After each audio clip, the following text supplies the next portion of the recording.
Sure. And I would also echo that, one of the things that I'm obviously very concerned about is not only who holds the speaker title, but, what do the rules look like? Republicans, when we last voted on the rules, we had offered what we thought were just five changes that would nevertheless allow for more bipartisan legislation with bipartisan support to come forward and to circumvent a lot of the corruption that we've seen where, if you get the right amount of money to the right committee chairman or to the right political party, all of a sudden the legislation that would have full support on the House floor somehow magically never seems to materialize its way either through the committee or onto the House floor. So to me, the additional related question to not only who is to be the speaker, but it's also what are to be the rules.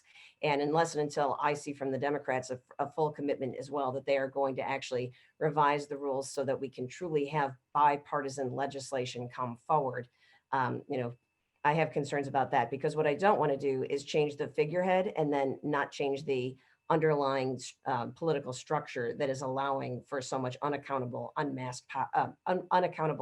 masked power to be vested in one particular person. Thanks. And then one last question on topic. What are your options if the House Democrats continue to block a vote? Do you have legal recourse, and is there any statute you could use in court that supersedes House rules?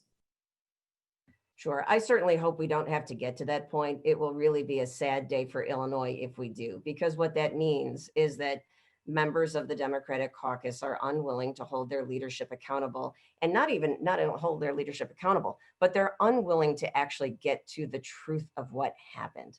That's what we are going to need these subpoenas for, is to further expand on the truth of what happened, who knew what, when, and where. ComEd has, again, filled in most of the pieces of the puzzle, but there's additional pieces that we're very interested in learning so we can present that full record to the committee. And if the Democrats prevent even that process from taking place, so that we, I would really hope they're not going to stand on the side of obfuscation and obstruction as opposed to on the side of transparency and truth telling.